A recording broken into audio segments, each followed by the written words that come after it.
Hi, and welcome back to Vital, where I, your illustrious host, talk about all things wellness, things that aren't so well in wellness, and partake in all kinds of tomfoolery. Today, I'm really excited to chat about ashwagandha, the really popular herbal supplement, and you'll learn about the good, the bad, and the ugly when it comes to using untested supplements to treat mood disorders. Even if you live under a rock, or perhaps Ohio, you've probably heard about ashwagandha. It's been primarily touted as a solution for stress relief and anxiety, and you've probably seen a cornucopia of supplement options ranging from really powerful tinctures to pills. And it's also pretty much in every imaginable snack and drink at this point. During my bi-weekly escapade to Whole Foods to peep at what's new in consumer packaged goods, I noticed every single aisle was pretty much infested with it. However, ashwagandha can be quite dangerous, and the way that it's being formulated, recommended, and consumed is borderline unhinged, and it's really not based on good science. So without further ado, let's dig into this delicious morsel of gossip. So ashwagandha's claim to fame in the wellness community lies in its role as a serotonergic, which is just something that affects the serotonin levels in the brain. For context, because I will never not give copious amounts of context, I'd first like to go over what normal serotonin process looks like in excruciating detail and also provide a short little vocabulary lesson. All right, so serotonin crash course time. So serotonin is just a neurotransmitter that is produced by the neurons in the brain and also the intestines, but we're not getting into that today. And a neurotransmitter is just a chemical substance that acts like a messenger to deliver information between neurons. Think of it kind of like your DoorDash driver delivering a delicious little package from the restaurant to your door, and your house and the restaurant are the neurons in this case. So in a healthy process, serotonin is created in the brain and released into the gaps between neurons, also called the synaptic cleft, to then bind to the receptors of nearby neurons. And what they do is transmit messages to influence a wide variety of psychological functions. For example, the sort of validating happiness you might feel when the worst person you know finally joins a pyramid scheme. So what happens is that the brain processes some kind of event, it releases serotonin, and then this neurotransmitter binds to a receptor on a neighboring neuron, triggering an emotional reaction. And once that is complete, it gets reabsorbed back by the neuron that released it in a process known as reuptake. And this reuptake mechanism is really important because it helps to regulate the amount of serotonin available in the synaptic cleft, which prevents overstimulation of the receptors and helps to reset the system for future neurotransmitter processes. So I've actually just thought of a much better metaphor. If you've ever played a video game, think of the serotonin as your character that's running quest for a quest giver, like the little NPC. And once that mission is complete in the neighboring town, you go back home to turn in the quest. So that's basically what the serotonin is doing in this process. It's going on a little mission to trigger some kind of psychological reaction in a nearby location and then runs back home, or is technically summoned back home, except there's no prize. So if in a healthy interaction, the serotonin gets released and then goes through the reuptake process, then in someone with a disorder, there could potentially be a few different issues. So the first one is when serotonin is not being released properly into the synaptic cleft, so there's not enough serotonin to go around. So basically a supply chain issue. Alternatively, the receptors might be malfunctioning and reuptaking the serotonin at an accelerated rate and not leaving enough in the synaptic cleft. So those receptors literally said, gotta catch them all. For both of these issues, modern medicine has invented something called selective serotonin reuptake inhibitors, or SSRIs, which are a class of drugs used to treat depression, anxiety disorders, and some personality disorders. And SSRIs function by, you guessed it, inhibiting the reuptake process, which increases the amount of serotonin. So now there's more little serotonins floating around in the fun little space between neurons, and they're all having a party, and that helps to elevate mood and decrease symptoms of depression. However, there are, of course, side effects with medications like this, as with anything, and for SSRIs that includes nausea, headaches, sexual dysfunction, sleep disturbances, emotional blunting, or feeling less emotionally responsive, because they basically kill off the lowest lows by also killing off the highest highs. So you're just not really going to feel the same breadth of emotion. There's also an increased risk of bleeding, especially when you take it with other medications like non-steroidal anti-inflammatory drugs. So that's like aspirin. There are a number of other issues with them, but we don't have to get into the SSRI bashing today. I will save my hater energy for later. There's more than enough to go around. All right, so now that we are like 20 years into this podcast, let's get into the actual ashwagandha aspect. So much like SSRIs, ashwagandha also acts on the serotonin in the brain, although through a slightly different mechanism. It contains a number of bioactive compounds like withanolides, cytoendosides, and sapopins, and these compounds have been shown in studies to modulate both the neurotransmitters and or their receptors in the brain.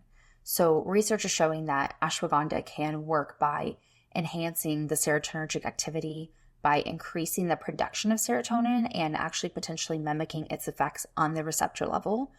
So that's the first mechanism. Another mechanism is that ashwagandha can also reduce the activity of enzymes that break down neurotransmitters, such as monoamine oxidase, and that increases the availability and duration of action of serotonin in the brain. Basically, there's nothing there to get rid of it, so it will just keep hanging around. Kind of like when you don't block your ex and they keep popping back up in your DMs. So another mechanism through which ashwagandha can modulate neurotransmitters is by making the serotonin receptors more sensitive.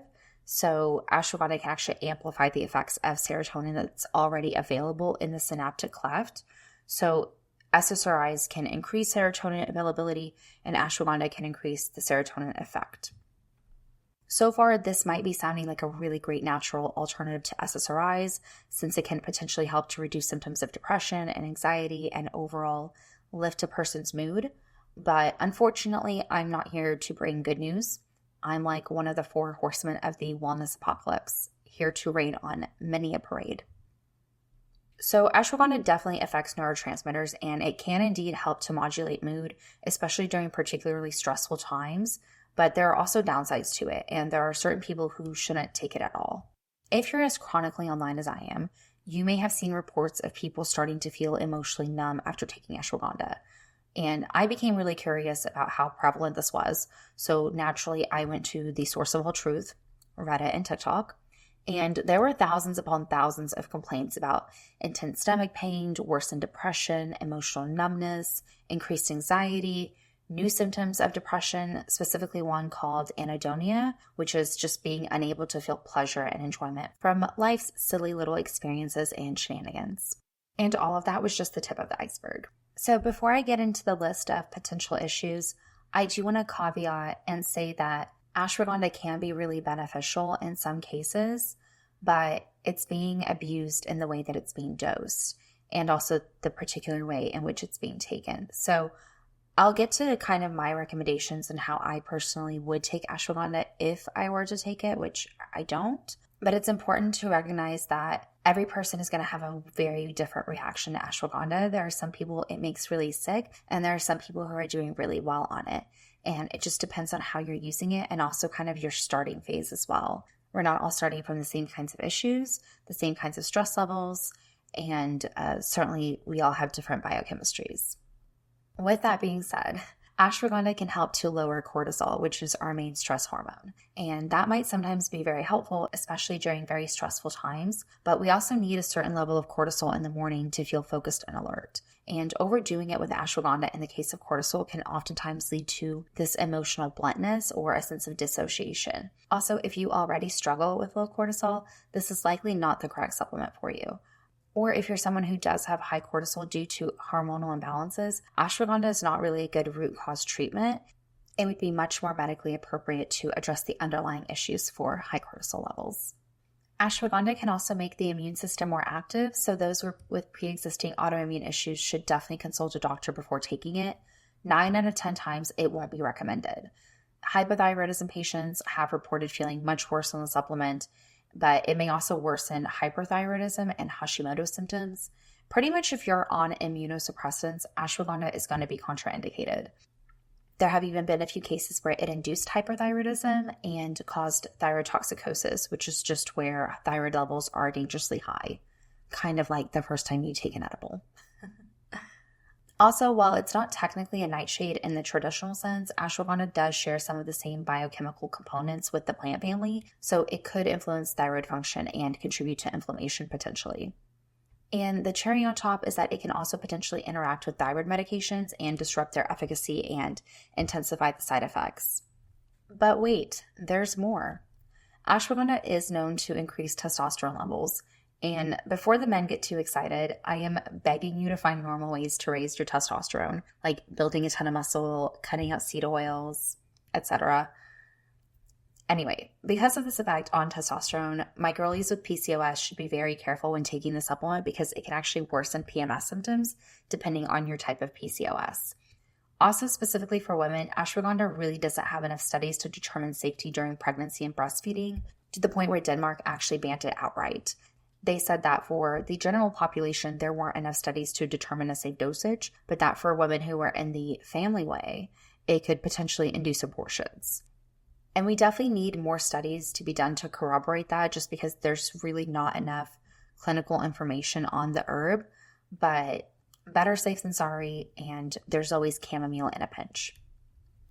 Ashwagandha also has a lot of various drug interactions, so it shouldn't be combined with high blood pressure medicine, non-steroidal anti-inflammatory drugs like aspirin and naproxen, diabetes medications, and blood thinners.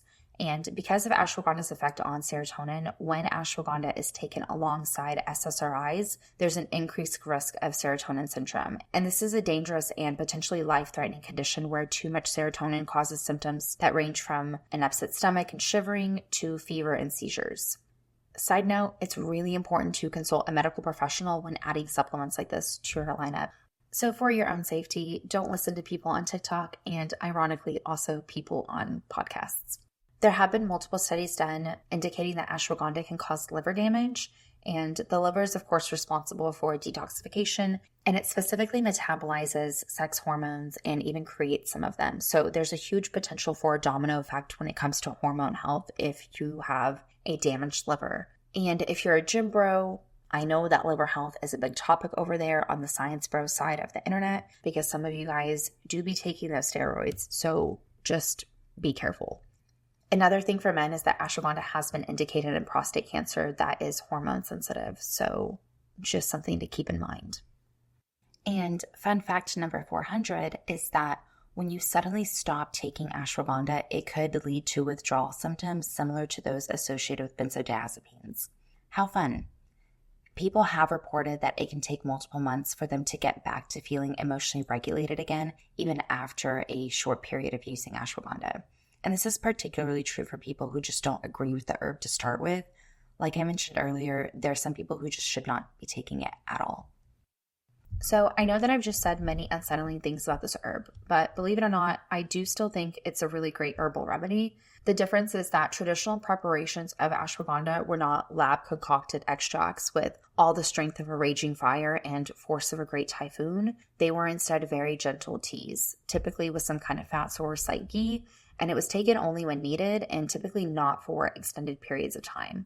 So my beef is actually not really with ashwagandha, but with supplement companies and also the numerous people online pushing for the egregious consumption of it. Also, your snack and fizzy little beverage do not need ashwagandha. If you're taking it for health purposes, which is really the only reason you should be taking it, it's not supposed to be a little treat.